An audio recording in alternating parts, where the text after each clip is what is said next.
right, in round one, we could put our guest on the hot seat. Sarah was kind enough to come here and join us, but each of our round the board hosts now will rapid fire questions with her, and she'll get as many answered as fast as she can. Can Sarah stand the heat? I guess we will find out. So, Sarah, we'll put you there in the middle, and I will start it out. This is something that's been bugging me because you play so many games. You must play, I mean, an insane amount of games. That who do you find to play games with that often, or how often do you have to do it just solo? Oh yeah. So I have a local gaming group. So I make friends through my local gaming group, and then, anyone I meet, I'll try to get them to play games. So like, yeah, so there's always people to play with, but I do once in a while play games solo as well, but I only play small footprint games solo. I don't like setting up a huge giant game to play solo. So only small games I'll play solo, but there's always friends around to play games with. So Wow. yeah. Okay, cool. I thought you might have some special person right away that's like, hey, we got to play this. But No, I wish I had a partner who played board games, but I'm single, so no board oh, gaming. I got you. I just meant like a Yeah. regular person that would Oh, at least play with you all the time or something. no, Okay. no. There's just a bunch of different people. Yeah. Okay, cool. Hear Yeah. that, Chris? She meets other people and plays with other people. That's what I was about to say. Is like it must be nice to have charisma because clearly I have none because no one ever wants to play games with me. So. But so I was checking out your channel and I saw that you went to Essen for the first time this year, right? Yes. Yeah. Yeah. And so I was kind of going through the video and I never actually got to the end, unfortunately, where you actually talk about like your experience. But it actually worked out for the purpose of the show. So I want to know specifically, you went to Essen. What was your What was your feelings on the food? Did you do like food trucks there at Essen? Did you actually find some local like restaurants that you really liked? Tell us what your thoughts on the food was. Yeah, the food trucks. So if you are a vegetarian, it's not going to be very vegetarian friendly, but there are a Fair. lot of options. Everyone said I had to try these spiral potato things, and so I got it, and it's like a huge potato spiral thing, and it's deep fried, but it is dripping oil. And I was like, that is not board game friendly. Like, so like it was Yeah. just dripping oil all over my hand, even though I had like a paper towel and everything. And I was like, yeah, never again. Like, hopefully, if I go back to Essen, I'm never having that thing again because it's just not good for board games. Wow. So, but yeah, there were a variety of food trucks. And once I found like food that I could eat, then I was pretty happy with the food trucks. And then the restaurants locally were really good as well. So yeah. That's Right, awesome. cool. Oh, we're hoping to someday go. We don't know when it'll happen, but yeah, it'll be amazing. I'm still Yeah. trying to make it to Gen Con, Chris. Well, I've never made it to Gen Con. That's your own So, Oh my problem, gosh. Okay. Well, cool. yeah. All right. So, Sarah, you review board games or at least talk about them, summarize them in a minute. So, my question to you is, do you record on 2x speed or 1.5 times speed? One time. So this is something that people still ask me about, and I'm so surprised. No, it's on regular speed. Like I don't speed up my videos. Yeah. I figured that'd be the answer, but man, you are really good at like getting that out there. Like I've you're slowed amazing. it down. So when I first Oh, wow. started, Yeah. TikTok had a 59-second limit. So Yeah. sometimes I would have to really speak really, really fast to get everything into a minute. But since then, TikTok has allowed for longer videos. So I've slowed down my pace a little bit. But like back then, I remember sometimes I'd have to do like 70 takes before I Oh, could see, get that's a really good. video right because I would have to talk really fast and not like stumble over my words. It's pretty Wow. hard. Yeah. Wow. Yeah, like I'm gonna break the format here and jump in here like kind of response. Yeah, so last year we tried to do a bunch of like TikTok type videos for Christmas and stuff like that about Oh. talking about games and like it was madness. So like yeah, how you do it I don't understand, but when you said 70 takes, I was like, okay, I guess it makes sense. So, yeah, if you do it that many times, it's gonna hit the finally. Like Yeah, it's I gotten didn't have better. Yeah. didn't have the stamina to do 70 takes. I was like, well, this seventh one was good, so I'm moving on. No, I'm a bit of a perfectionist too. So if like Sure. even the slightest thing goes wrong and I'll be like, no, people will notice that. I have to redo the whole thing. So Yep. yeah. Yeah, I don't know how that feels at all. Um, I like how Chris said we all tried to do these videos. One of us did all their videos. Okay. You Oh other my. slackers never Two. finished your Two. videos. And Chris we did. did It was the- just me and Andy. It was me and Yeah, Andy. it was just Andy. Oh, okay. I didn't know Chris finished all his. My bad. All right, Sorry, slacker, Chris. ask I your did all mine at question. one Go. time. Well, that was actually one of the questions I was going to ask. You already answered was how many takes. I can't believe you took 70 takes or ish to do a video. Yeah. Is that accurate?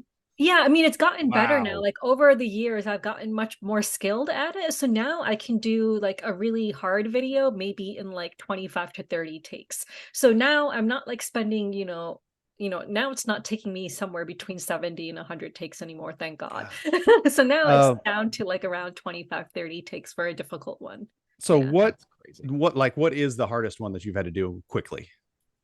Oh gosh, that's a tough question. I mean, I would think it'd be like a heavy euro or something. That It would have to be something that's impossible. pretty heavy that has Was a it lot to envelopes of talk cash? about. It was, It might have was been not, envelope. no.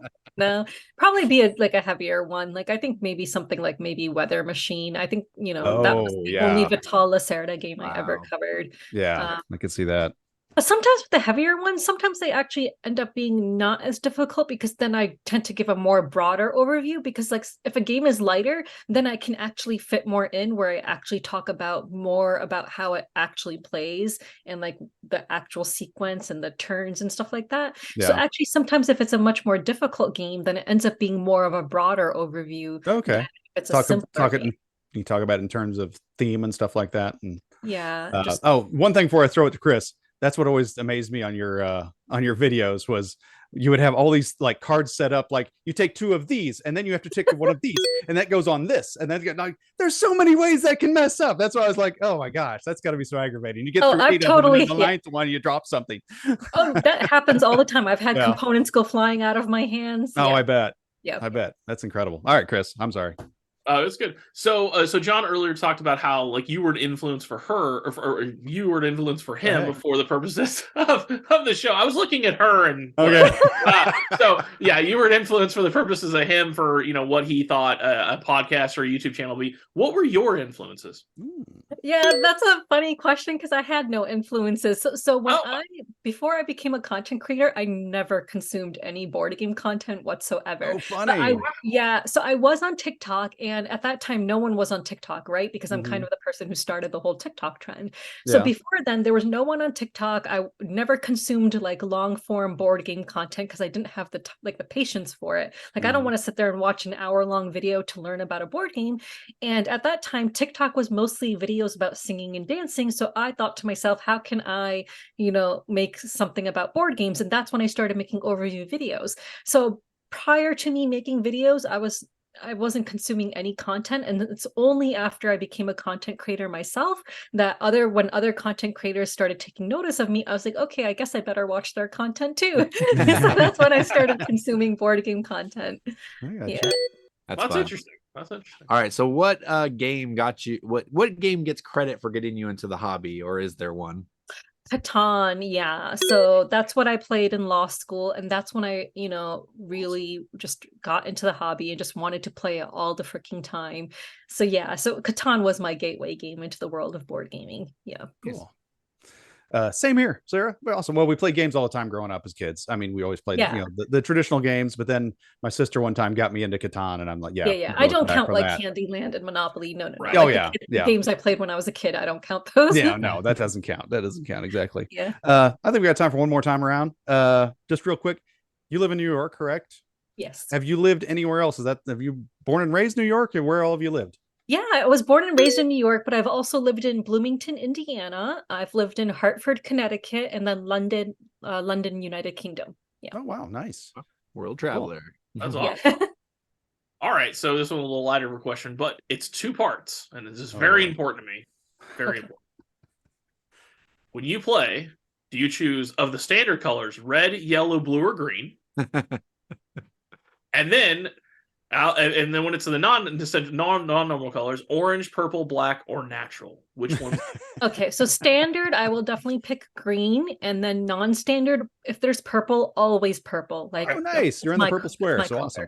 Yeah. All right. Well, this is the most important question of the day. There we go. Marvel or DC? Oh, Marvel. Yes, that's the correct answer. Good job.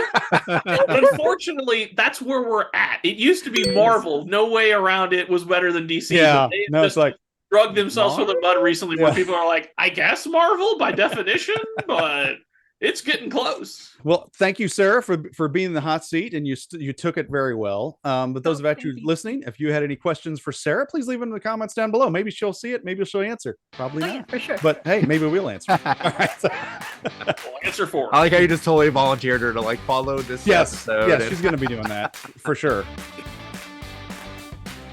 Thank you for watching this clip from Around the Board. If you'd like to watch the full episode, please click on the link down below.